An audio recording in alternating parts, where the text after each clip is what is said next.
Hello my dear students, welcome back to our YouTube channel Anki academy. आप सभी का 24 फरवरी का हिंदी का पेपर है और हिंदी के पेपर में जानदार शानदार जिंदाबाद जो क्वेश्चन आएंगे वो आज की इस वीडियो में आप सभी को देखने के लिए मिलेंगे। अगर आप इस वीडियो को स्टार्टिंग से एंड तक देख लेते हो, क्लास 10th वाले जितने भी स्टूडेंट्स सुन रहे हैं इस वीडियो को, उसको इस वीडियो को स्टार्टिंग से एंड तक देख लेते हो, 70 में से मिनिमम 65 प्लस आप नंबर कर पाओगे। ये आज की इस वीडियो की गारंटी। 65 प्लस स्कोर आप इसी वीडियो के से कर पाओगे। ऐसा जो डिजाइन किया है पेपर कि आप सभी को बिल्कुल यही एग्जैक्ट पेपर जो है पेपर में देखने के लिए मिलेगा। तो वीडियो को स्टार्ट करते हैं। स्टार्ट करने से पहले पूरी जानकारी आपको इसी वीडियो में बताएंगे। किस किस प्रकार आपको जो कॉपी लिखनी है और कैसे कैसे आपको सुबह 24 फरवरी को देखने के लिए मिलेगा। सुबह 8:30 बजे जो पेपर है आप सभी का वो। तो स्टार्ट करते हैं वीडियो को। वीडियो पसंद आए वीडियो को लाइक शेयर करके चैनल को सब्सक्राइब कर लें और बेल आइकन को प्रेस कर दें, ताकि फ्यूचर में और भी जो पेपर हैं आप सभी के वो भी आएंगे, उनकी भी अपडेट जो है आप सभी को सबसे पहले मिलती रहेगी। स्टार्ट करते हैं। और देखिए, सबसे पहले आपको बता देते हैं एक चीज के बारे में, बहुत बड़ी अपडेट है आप सभी के लिए। केवल और केवल यहाँ पर निकाली जा चुकी है बहुत भी फरवरी। देखिए यहाँ पे 24 फरवरी के द्वारा जो आपका यूपी बोर्ड का परीक्षा का पेपर है 24 फरवरी को हिंदी का, ये केवल हिंदी के लिए रहने वाला है। हिंदी का टॉपर बैच मात्र केवल और केवल आप सभी के लिए 10 रुपये में यहाँ पे मिलने वाला है। अगर आप फोन पे पेटीएम के माध्यम से इस जो व्हाट्सएप नंबर यहाँ पे दिया हुआ है इस पर कॉल या मैसेज करते हैं तो सारी चीजें आपको बता दी जाएंगी। तो व्हाट्सएप कर देना है, व्हाट्सएप कर दोगे तो भी आपको जो सारी चीजें मिल जाएंगी। और स्क्रीनशॉट भेजना है, फिर फोन पे भी कर सकते हैं, पेटीएम कर सकते हैं। पूरा 10 रुपये का मिलेगा ओनली बैच। और इसमें क्या क्या मिलेगा, महत्वपूर्ण नोट्स मिलेंगे, केवल और केवल वही पढ़ जाएंगे तो आप पूरे 70 में से 69 नंबर आप इसी में से ले आएंगे। ये मेरी गारंटी रहेगी आप सभी से। तो इसको जरूर लेना है। केवल वही, जो ज्यादा फालतू की चीजें यहाँ पे नहीं बताई गई हैं, केवल वही चीजें बताई गई हैं जो आपके पेपर में आएंगी। बहुविकल्पीय प्रश्न बताए गए हैं 20। आपको पता होगा ओएमआर आंसर शीट पे आपको 20 ओएमआर फिल करने होंगे, वो भी यहाँ पे बताए हुए गए हैं कि कौन कौन से याद कर लेने हैं। वो भी बताए गए हैं। गद्यांश भी हैं यहाँ पे, गद्यांश भी याद कर लेने हो। जो भी पद्यांश भी हैं वो 3 से 4 पद्यांश है, अगर आप इनको भी याद कर लेते हो तो भी आप जो है 24 फरवरी को कराओगे। जीवन परिचय इस प्रकार डिजाइन किए गए हैं कि आप एक बार नजर मारते ही, नजर से देखते ही जो है उनको याद कर पाओगे। और यहाँ पे निबंध, पत्र लेखन, संस्कृत, मॉडल पेपर और वायरल बोर्ड के कुछ पेपर हैं, वो सारी चीजें आपको यहाँ पे देखने के लिए मिलेंगी। केवल और केवल इतनी मेहनत आपको केवल करनी है 10 रुपये में।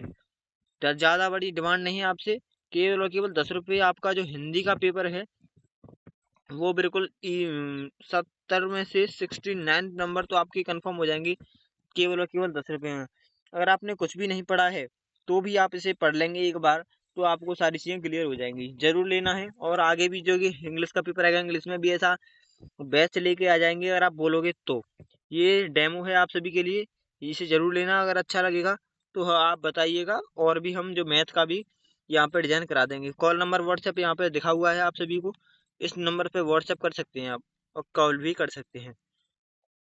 स्टार्ट करते हैं अपना जो है यहाँ पे सारी चीजें। देखिए, सबसे पहले जो पढ़ने की चीजें हैं हिंदी में वो सबसे पहले ऊपर में चेक करेंगे। 3 घंटे का समय जो है आपके पास पर्याप्त रहेगा। पूर्णांक 70 नंबर का जो पेपर है आप सभी को देखने के लिए मिलेगा आपका, क्योंकि 30 नंबर का जो प्रैक्टिकल है आपका रहता है 30 नंबर का। निर्देश यहाँ पे सबसे पहले पढ़ेंगे। प्रारंभ के 15 मिनट परीक्षार्थी को प्रश्न पत्र पढ़ने के लिए निर्धारित है, यानी कि जो 15 मिनट है पहले वो आपको केवल जो क्वेश्चन पेपर ही पढ़ना है। सभी प्रश्न अनिवार्य हैं, यानी कि सभी प्रश्न जो आपको जो है करने हैं यहाँ पे। यह प्रश्न पत्र 2 खंड अ तथा खंड ब में विभाजित है, बटा हुआ है 2 खंडों में, ए तथा बी में।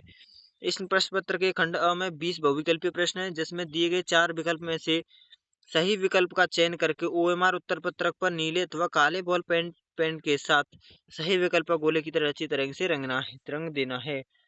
यानी कि 20 क्वेश्चन आपको मिलेंगे, ओएमआर शीट आपको मिलेगी, उस पे आपको जो है फिल करना है अच्छी तरीके से। जेल पेन नहीं लेके जानी है, बॉल पेन लेके जानी है, ब्लैक या फिर ब्लू, किससे भी आप कर सकते हो, ठीक है। और यहाँ पे खंड अ के बहुविकल्पीय प्रश्नों हेतु बहुत प्रत्येक प्रश्न के लिए 1 अंक निर्धारित है।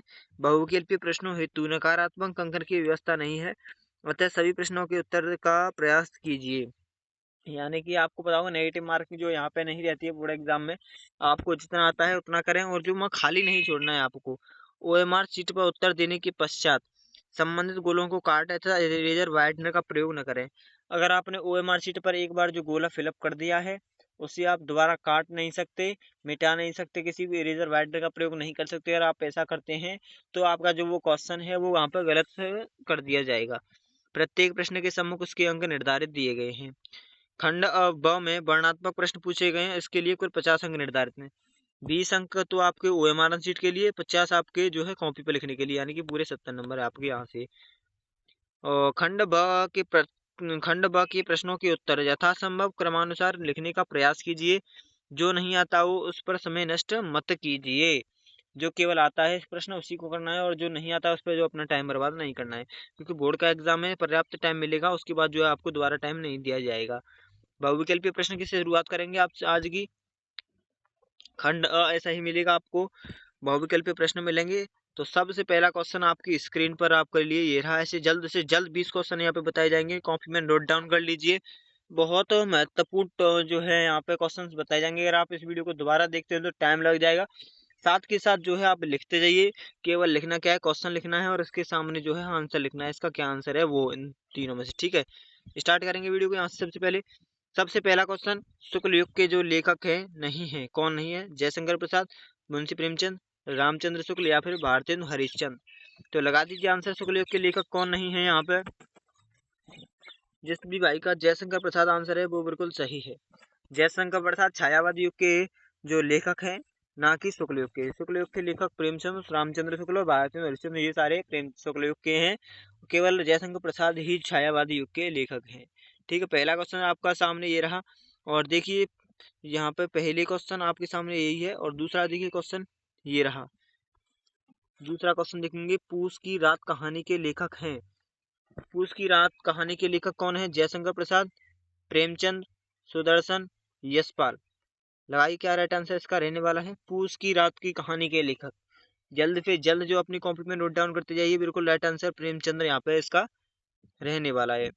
तीसरा क्वेश्चन, ज्यादा टाइम वेस्ट नहीं करूंगा क्योंकि आपकी बोर्ड एग्जाम का टाइम है। परसों आपका पेपर है 24 फरवरी को, इसलिए सीधा सीधा बिना कुछ बात नहीं किए, बिना कुछ समझाए हुए आपका केवल और केवल मैं क्वेश्चंस कराते जाऊंगा, आप देखते जाइए। सिंदूर की होली के नाटककार हैं जयशंकर प्रसाद, राम कुमार वर्मा, लक्ष्मी नारायण मिश्र, प्रेस देखिए यहाँ पे श्री कृष्ण प्रेमी। तो इसका राइट आंसर क्या होगा? राम कुमार वर्मा, यानी कि बी आपका आंसर। सिंदूर की होली राम कुमार वर्मा है। इस प्रकार आपको याद करने हैं।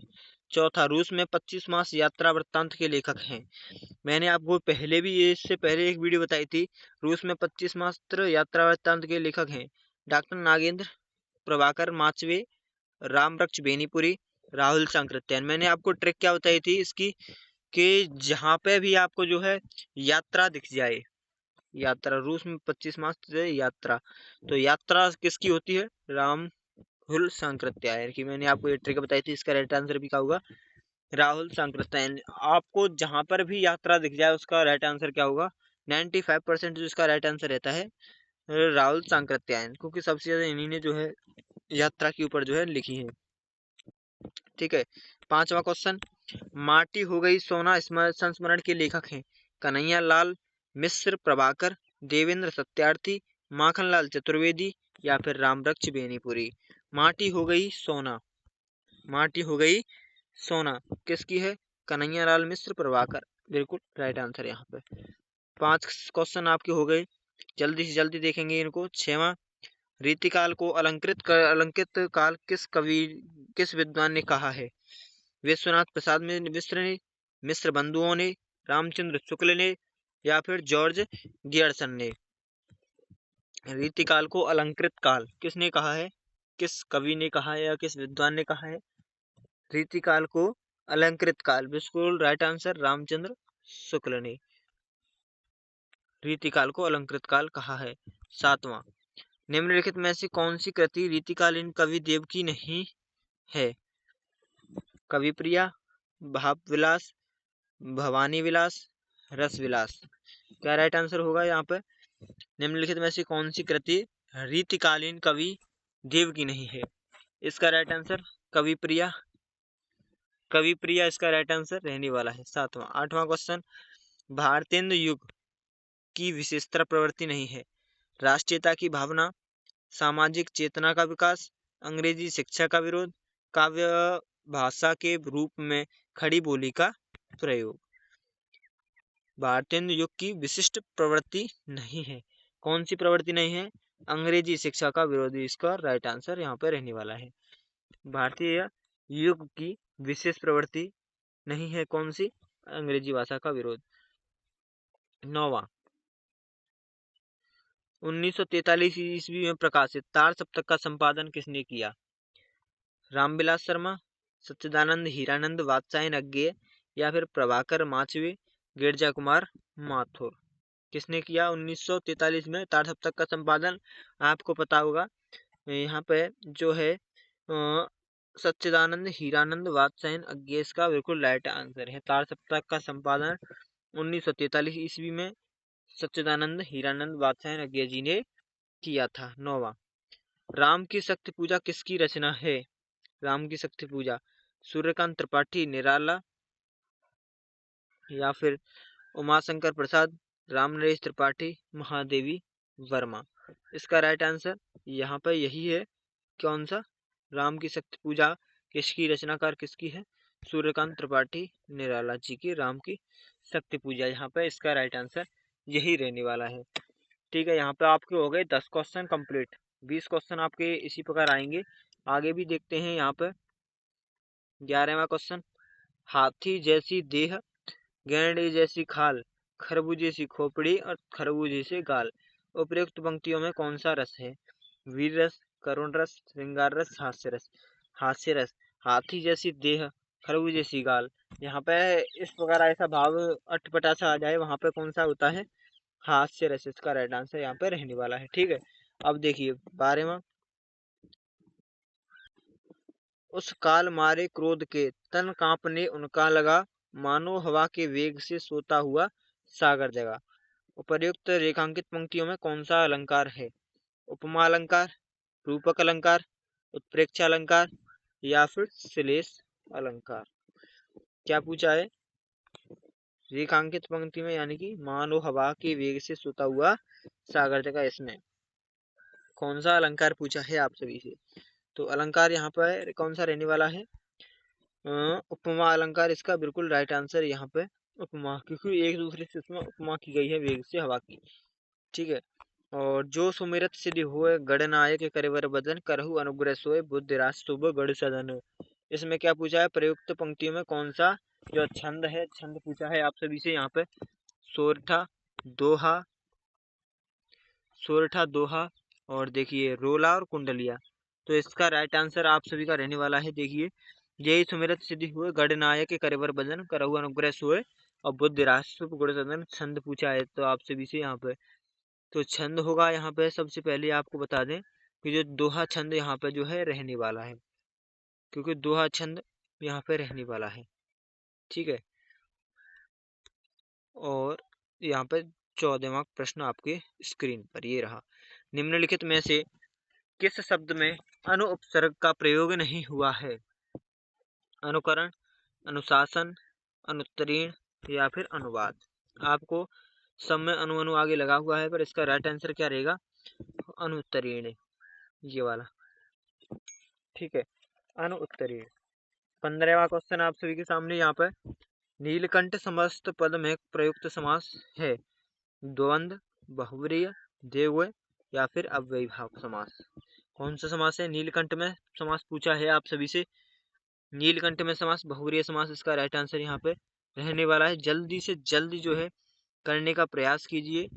और बादल का पर्यायवाची शब्द, इसीलिए मैं आपको ज्यादा कुछ नहीं बता रहा हूँ, केवल क्वेश्चन पढ़ने के बाद जो है आंसर आपको बताते जा रहा हूँ। अब जो है आंसर पढ़ने का ही समय है, क्वेश्चन देखो और आंसर मारो, यही जो समय है यहाँ पे रह गया है। बादल का पर्यायवाची नहीं है नीरज, अम्बुज, जलज या फिर जलज।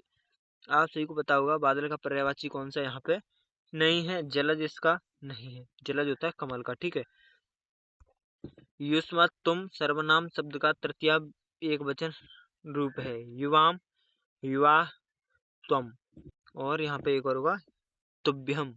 तो इसका राइट आंसर जो है वो यहाँ पे रहेगा बिल्कुल युष्मत् में तुम, यानी कि तुम में सर्वनाम के शब्द का तृतीय व्यक्ति एक वचन पूछा है तो तृतीय व्यक्ति जो कि युष्म का त्वा होता है। तो त्वा कहाँ है? बी ऑप्शन इसका राइट आंसर यहाँ पे रहने वाला है। देखिए आंधी आई और आंधी आई और हम घर भागने लगे, रचना के आधार पर इस वाक्य का प्रकार कौन सा है? कैसा प्रकार है? यहाँ पे सरल वाक्य है, मिश्र वाक्य है, संयुक्त वाक्य है, या फिर इनमें से कोई नहीं। तो इसका राइट आंसर संयुक्त वाक्य यहाँ पे ये रहने वाला है। ठीक है, संयुक्त वाक्य यहाँ पे ये रहने वाला है आप सभी का। और देखिए महात्मा बुद्ध ने विश्व को शांति का संदेश दिया, इस वाक्य का वाच्य बताइए। कृत्यवाच्य, कर्मवाच्य, भाववाच्य, या फिर इनमें से कोई नहीं। महात्मा बुद्ध ने विश्व को शांति का उपदेश दिया, इसका राइट आंसर कृत्यवाच्य दिया, यानी कि कर्म किया कुछ ना कुछ, तो कृत्यवाच्य। ठीक है, और last answer OMR answer sheet का आपका जो है वो वह अचानक चला गया। वाक्य में प्रयुक्त अचानक पद का व्याकरणीय परिचय, संज्ञा, सर्वनाम, क्रिया विशेषण या फिर क्रिया। जो अचानक शब्द है यहाँ पे प्रयुक्त किया है, जो अचानक, ये वो अचानक पद जो है व्याकरण में किस जो है बता रहा है, संज्ञा को, सर्वनाम को, या फिर क्रिया विशेषण को, या फिर क्रिया को। ये यहाँ पे क्वेश्चन जो है आपसे पूछा गया है। तो इसका राइट आंसर क्या रहेगा यहाँ पे? देखिए इसका राइट आंसर आप सभी का क्रिया विशेषण जो है यहाँ पे रहा है। अचानक पद, अचानक क्या है यहाँ पे? क्रिया विशेषण। ठीक है, तो ये आपका यहाँ पे से पूरा हो गया है 20 OMR क्वेश्चंस। ठीक है, OMR हो गए आपके पूरे कंप्लीट। इनको याद कर लेना है, एक बार नहीं देखें तो दोबारा ढंग से देख लीजिए। 20 यही कम से कम यही जो है पेपर में आपके देखने के लिए मिलेंगे। निम्न यहाँ से खंड ब स्टार्ट होता है आप सभी का। खंड ब जो है स्टार्ट यहाँ से हो चुका है आप सभी का। तो खंड ब में सबसे पहले वर्णनात्मक प्रश्न, निम्नलिखित में से किसी एक संदर्भ गद्यांश पर आधारित सभी प्रश्नों के उत्तर देने हैं। गद्यांश मिलेंगे आपको दो, उनमें से किसी एक को करना है। देखेंगे कौन सा गद्यांश यहाँ पे आप सभी को मिला हुआ है। दो गद्यांश क और ख, अथवा करके आप ऊपर वाला आता है तो ऊपर वाला कर सकते हो, नीचे वाला आता है नीचे वाला कर सकते हो। दोनों में से एक करना है। अगर आप दोनों करते हो, या ये भी और ये भी, तो आपको किसी एक के जो है नंबर यहाँ पे मिलेंगे। ठीक है, तो यहाँ पे देखिए कुसंग का ज्वर बता देते हैं। यहाँ पे देखिए सबसे पहले यहाँ पे ऊपर वाले को ही बताएंगे। कुसंग किस प्रकार आपको अपनी कॉपी में भी लिखना है वो भी आपको यहाँ से क्लियर हो। तो कुसंग का ज्वर सबसे भयानक होता है। यह केवल नीति और सद्भाव का ही नाश नहीं करता बल्कि बुद्धि का भी क्षय करता है।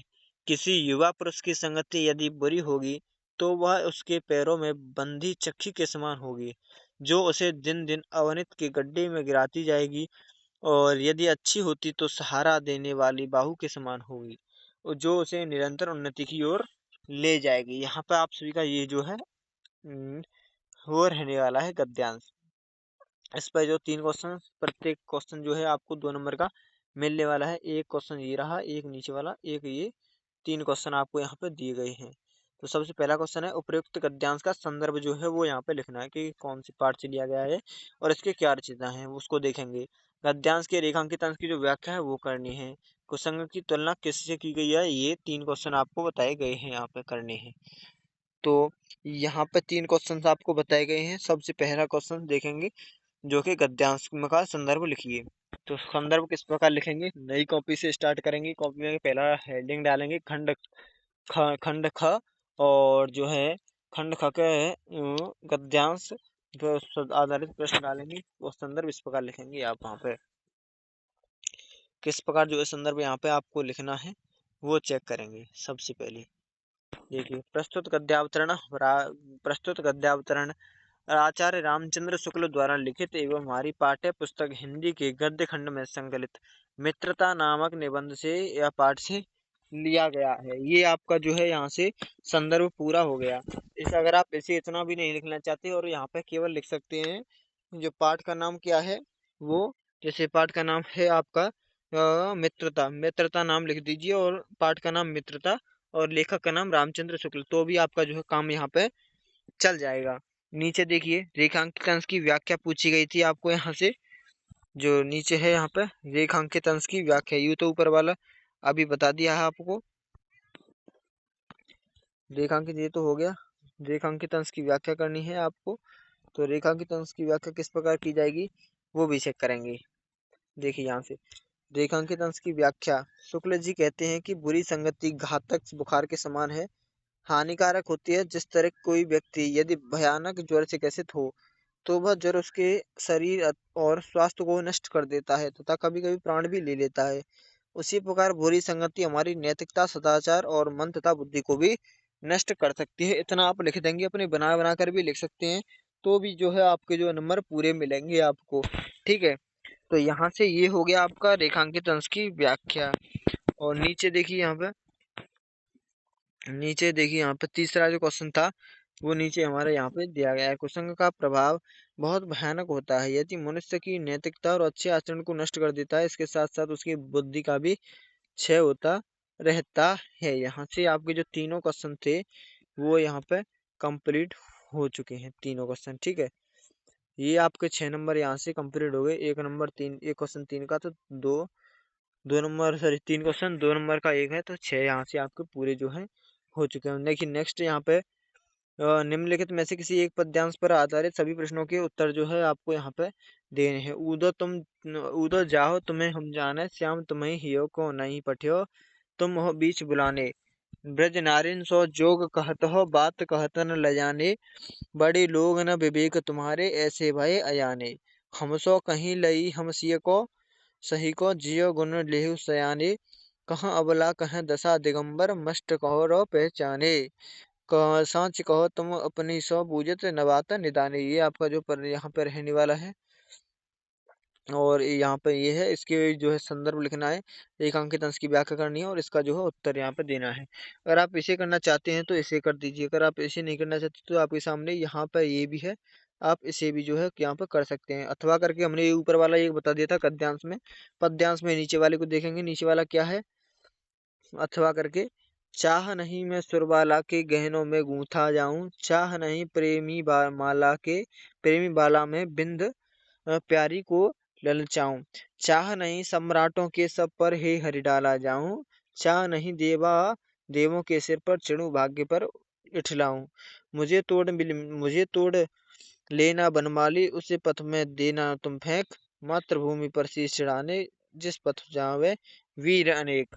तो यहाँ पे जो है आपको जो दिया गया है, और जो है 3 क्वेश्चन यहाँ पे दिए गए हैं, ये जो 3 क्वेश्चन है प्रत्येक क्वेश्चन 2 नंबर का है, तो यहाँ से आपके जो 6 नंबर है वो कंप्लीट हो जाएंगे।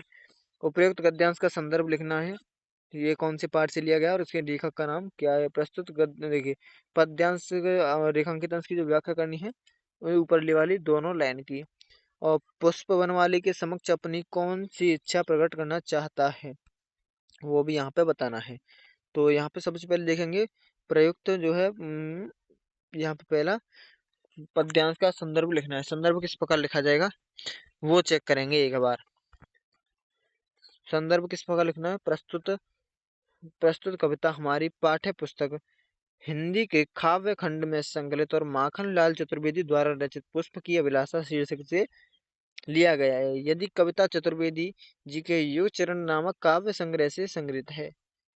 ठीक है, तो आपको पता चल गया होगा। अगर आप इतना भी नहीं लिखना चाहते तो आप यही लिख सकते हैं, केवल एक ही पाठ का नाम और उसके आगे डैश करके लिख सकते हैं पाठ का नाम क्या है, पुष्प की अभिलाषा, और नीचे करके लिख सकते हैं इस पाठ के लेखक का नाम क्या है, माखनलाल चतुर्वेदी। तो भी आपको जो 2 नंबर है पूरे यहाँ से मिल जाएंगे। ठीक है, इतना नहीं लिखना चाहते और देखिए तो इसको भी लिख देते हैं। रेखांकित अंश की व्याख्या है वो किस प्रकार करनी है आपको। कवि अपने देश प्रेमी की भावना को पुष्प की अभिलाषा के रूप में व्यक्त करते हुए कहता है कि मेरी इच्छा किसी देवबाला के आभूषणों से गूंथे जाने की नहीं है। मेरी इच्छा यह भी नहीं है कि मैं प्रेमियों को प्रसन्न करने में प्रेमी द्वारा बनाई गई माला में पिरोए जाऊं और प्रेमिका के मन को आकर्षित करूं। तो यहाँ पर ये रहने वाला है। ठीक है, यहाँ पर ये जो है आपका रहने वाला है, और ये आपके जो है हो गए। और तीसरा जो है यहाँ पे, पुष्प वनमाली के समक्ष कौन अपनी इच्छा चाह प्रकट करता है। पुष्पमाली के सामने कौन इच्छा चाह प्रकट कर रहा है, एक फूल, सुरबाला है, फूल जो है वही जो है यहाँ पे व्यक्त कर रहा है, वो आप इसे लिख सकते हो, अपने शब्दों में बनाकर भी लिख सकते हो। तीसरा देखिए यहाँ पे 23वां क्वेश्चन आपके सामने ये रहा, नीचे दिए गए संस्कृत गद्यांशों में से किसी एक का संदर्भ सहित हिंदी में अनुवाद कीजिए। ये आपके सामने जो है यहाँ पे ये दिया गया है। अगर आप इसका चाहें तो इसका कर सकते हैं, अथवा करके अथवा में भी जो है आप इसका भी जो है यहाँ पे कर सकते हैं। किसी एक का ही करना है आपको। अब यहाँ पे हम बता देते हैं, सबसे पहले वाले को देखिए। सबसे पहला आप देखकर ही समझ गए होंगे ये कौन से पाठ से जो है लिया गया है। नहीं समझे तो एक बार देखेंगे। देखिए नीचे कर देते हैं इसे। वाराणस्या प्राचीन काले काले देवे गहे गहे विद्यायां देव्यं ज्योतयो दिद्योतया अधुनायपि अत्र संस्कृतभाग्यधारां सततं प्रवहति जनानां ज्ञानञ्च विद्यार्थिः अत्र अनेके आचार्यमूर्धन्यः विद्वांसं वैदिकवाङ्मयस्य अध्ययनेन अध्यापने च इदानीं निरताः न केवलं भारतीयाः अपितु वैदेशियाः गीर्वाणाः अध्ययनाय अत्र आगच्छन्तु निःशुल्क च विद्यायां गृह्णन्ति। ठीक है, ये आपका रहने वाला है। इसे किस प्रकार आप करेंगे वो भी एक बार यहाँ पे देख लेते हैं। तो यहाँ पे देखिए नीचे सबसे पहले जो है इसका संदर्भ लिखना है आपको। वहाँ पे बता दिया था कि संदर्भ से जो है हिंदी अनुवाद आपको जो है यहाँ पे करना है। तो संदर्भ किस प्रकार लिखेंगे, संदर्भ लिखना है, नए पेज से स्टार्ट करना है और 23 क्वेश्चंस डालना है। क्वेश्चंस नेम कि 23वां क्वेश्चन है। और किस प्रकार लिखेंगे, प्रस्तुत गद्यांश हमारी पाठ्य पुस्तक हिंदी के संस्कृत खंड के वाराणसी पाठ से उद्धृतया लिया गया है। मैं जिस प्रकार आपको बता रहा हूँ आप केवल उसी प्रकार लिखेंगे। आपको पूरे यूट्यूब पर कोई नहीं बताएगा इतना अच्छी तरीके से कि लिख लिख कर बताया जा रहा है कि आप ऐसा नहीं ऐसा लिखिए, ऐसा नहीं ऐसा लिखिए, तो आपको पूरे नंबर बताए जाएंगे। ठीक है, प्रसंग लिखना चाहें प्रसंग लिख दीजिए, पर प्रसंग इतना मैटर नहीं करता है जितना संदर्भ। संदर्भ लिख दोगे तो आपके पूरे नंबर मिल जाएंगे। इस गद्यांश में वाराणसी के ऐतिहासिक तथा अवस्थी के विषय में बताया गया है। अब इसका जो अनुवाद है वो, वाराणसी में प्राचीन काल से ही घर घर में विद्या की अलौकिक ज्योति प्रकाशित होती रही है। आज भी यहाँ संस्कृत वाणी की धारा निरंतर प्रवाहित रहती है और लोगों को ज्ञान बढ़ाती है। यहाँ पर अनेक आचार्य कोटि के विद्वानों वैदिक साहित्य के अध्ययन और अध्यापन में इसी इस समय भी लगे हुए हैं। केवल भारतीय वासी ही नहीं अपितु विदेशी भी संस्कृत भाषा के अध्ययन के लिए यहाँ आते हैं और निःशुल्क विद्या ग्रहण करते हैं। तो यहाँ पर ये जो है आपका हो गया अनुवाद। अनुवाद भी यहाँ पे आप सभी का जो है हो चुका है। ठीक है, नीचे देखिए। और 24वां क्वेश्चन आपके सामने अब यहाँ पे ये रहा। नीचे दिए गए संस्कृत पद्यांश, वो संस्कृत का गद्यांश था, ये संस्कृत का जो पद्यांश है इस प्रकार आपका हिंदी में दिया था। अनुवाद का कीजिए। इसे अनुवाद या फिर ये अनुवाद करना है आपको अथवा करके। बंदनम मरणम बाप जयो बाप पराजय उभेत्र समूह वीर वीर बाबो ही वीरा ता, इसे भी कर सकते हैं। दोनों में से एक जो है आपको करना होगा यहाँ पे। ठीक है, तो एक को बता देते हैं यहाँ पे। देखिए सबसे नीचे एक बता देते हैं, नीचे वीर वीणे पूजते वंदनम मरणम वापे वाले को। देखिए संदर्भ इस प्रकार लिखा जाएगा। प्रस्तुत श्लोक हमारी पाठ्य पुस्तक हिंदी के संस्कृत खंड के वीर वीरेण पूजते पाठ से अवतरित या फिर लिया गया है। और प्रसंग है, इसमें सिकंदर और पुरुराज के संवादों के द्वारा वीरता को परिभाषित किया गया है। ठीक है, प्रसंग लिख दिए, इतना मैटर प्रसंग नहीं करता है। उस संदर्भ लिखना है केवल कौन से लिया गया, हिंदी के संस्कृत खंड के वीर वीरेण पाठ से लिया गया। अनुवाद करना है आप सभी को। बंधन हो या मरण हो, जीत हो या हार हो, दोनों ही अवस्थाओं में दोनों अवस्थाओं में वीर समान रहता है। वीर भाव को ही वीरता कहते हैं। यहाँ पर ये जो है आपका वो यहाँ पे हो जाता है दूसरा। ठीक है, अब देखिए नीचे, अपने सुपठित पठित काव्यखंड के आधार पर निम्नलिखित प्रश्नों में से किसी एक का उत्तर दीजिए। मुक्तिदूत आपके सामने, जवाहर ज्योति, अग्रपूजा आपके सामने दो ऑप्शंस में दिए जाते हैं। आप जिस भी डिस्ट्रिक्ट से हैं वो अपने हिसाब से देख लेना है। मेवाड़, जयसुभाष, करमवीर, भारत, तुमुल, मातृभूमि, मातृभूमि, कर्ण, और ये आपके इतने सारे दिए गए हैं। आप जिस भी डिस्ट्रिक्ट में रहते हैं वो यहाँ पे देख लेना है। अब देखिए नीचे दिए गए लेखकों में से किसी एक लेखक का जीवन परिचय देते हुए उनकी एक प्रमुख रचना का उल्लेख करना है। रामचंद्र शुक्ल, राजेंद्र प्रसाद, पद्मलाल, बनवारीलाल बख्शी, रामधारी सिंह दिनकर।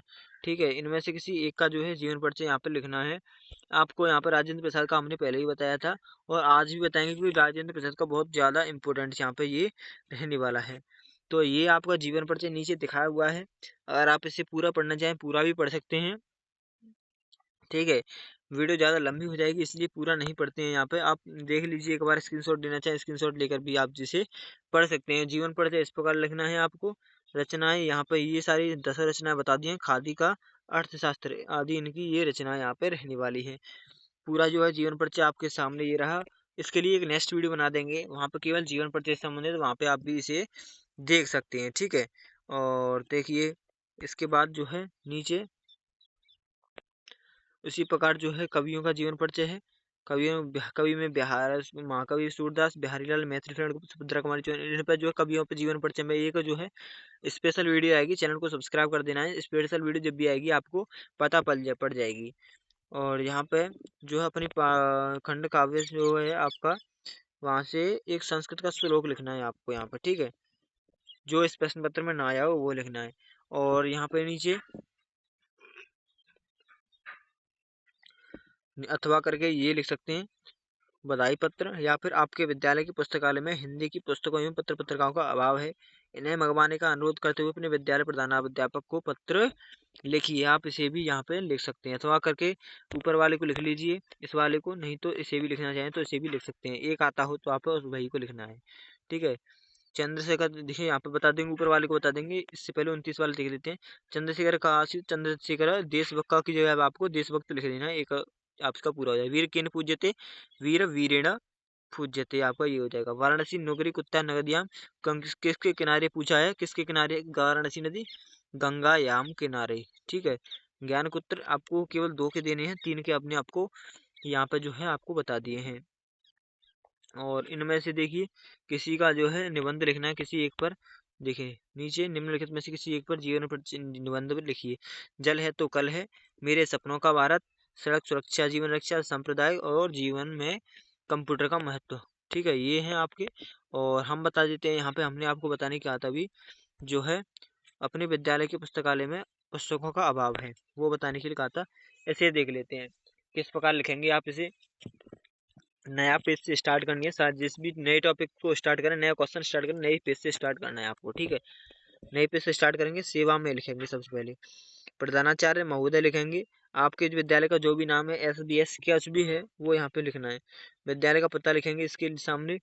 और विषय लिखना है आपको, विद्यालय के पुस्तकालय में हिंदी की पुस्तकों एवं पत्र पत्रिकाओं का उपलब्धता हेतु अनुरोध, माननीय महोदय, कॉमा लगाएंगे। उसके बाद फिर नीचे देखिए यहाँ पे एक जो सीधी बात है, सीधी और नई लाइन में होना चाहिए यहाँ पे। यहाँ पे ऐसा नहीं कि यहाँ पे ये लाइन यहाँ से स्टार्ट की है तो ये अंदर से, नहीं, ये बिल्कुल सीरीज बाई होनी चाहिए स्टार्टिंग से एंड तक, ठीक है। तो यहाँ पे सबसे पहले आप लिखेंगे, देखिए विषय हो गया माननीय महोदय। माननीय महोदय के बाद सविनय निवेदन है कि मैं अपना पूरा नाम लिखना है कि आपका क्या नाम है, विद्यालय का नाम लिखना है, कक्षा का नाम लिखना है, कौन सी कक्षा में छात्र या छात्रा हूँ। हमारे विद्यालय का पुस्तकालय ज्ञान का एक महत्वपूर्ण स्रोत है, लेकिन यह देखकर दुख होता है कि यहाँ हिंदी भाषा की पुस्तकों एवं पत्र पत्रिकाओं की संख्या अत्यंत सीमित है, यानी कि लिमिटेशन है। हमारी जो हिंदी मातृभाषा है और इसकी पुस्तकों का अध्ययन करना न केवल हमारी भाषा की समझ को विकसित करना है, बल्कि यह हमारी सांस्कृतिक धरोहर से भी जोड़े रखता है। केवल देखिए विद्यालय में कई छात्र ऐसे हैं जो हिंदी साहित्य, कहानियां, निबंध, कविताएं एवं प्रतियोगी पत्रिकाएं पढ़ना चाहते हैं, किंतु उपलब्ध संसाधन बहुत ही कम है। यदि पुस्तकालय में अधिक हिंदी की पुस्तक एवं पत्र पत्रिकाएं उपलब्ध कराई जाएं तो विद्यार्थियों को भाषा ज्ञान में सुधार करने एवं विभिन्न प्रतियोगिताओं की तैयारी में सहायता मिलेगी। अतः आपसे विनम्र निवेदन है कि विद्यालय की पुस्तकालय में हिंदी की पुस्तकों एवं पत्र पत्रिकाओं की संख्या की बढ़ाने की कृपा करें, जिससे सभी विद्यार्थियों को लाभ मिल सके। इसको जो है आपकी अति कृपा, हम पे आभारी रहेंगे इसके लिए। धन्यवाद। सादर आपका नाम लिखना है, कक्षा का नाम लिखना है, आपके विद्यालय का नाम लिखना है। तो ये सारी चीज़ें हमने वो आपको बताई, तो ये आपको केवल सीरीज में लिखनी है। ये लाइन जो है ऊपर से नीचे तक एक ही वहीं की वहीं लिखनी है। ऐसा नहीं कि ये ऊपर आगे चली गई पीछे चली गई लाइन ऐसे हो गई, नहीं, बिल्कुल सीध में ये आपको लिखनी है, ठीक है। तो इस प्रकार जो है निबंध भी अपने हिसाब से बना बना कर लिख सकते हैं आप सभी अभ्यर्थी, ठीक है। तो ये यहाँ पर समाप्त होता है। इस बैच को जो भी अभ्यर्थी लेना चाहें वो उनके लिए ले सकते हैं, वो इस बैच को बहुत ही ज़्यादा फायदेमंद आपके लिए रहने का वाला। और केवल इस नंबर से व्हाट्सएप या फिर कॉल कर सकते हैं, ठीक है। हिंदी का टॉपर बैच है, केवल 10 रुपये फ़ोन पे पेटीएम करके स्क्रीनशॉट सेंड कर देना है। तो आपके जो है वहाँ पे दे दिए जाएंगे, सारे नोट्स व्हाट्सएप पे प्रोवाइड करा दिए जाएंगे तुरंत ही तुरंत। ठीक है, वीडियो पसंद आई वीडियो को लाइक कर दें, चैनल पर नए हो चैनल को सब्सक्राइब कर दें, और मिलते हैं आगे भी ऐसी अपडेट जानने के लिए। चैनल को सब्सक्राइब जरूर करें। Thank you for watching. जय हिंद, जय भारत।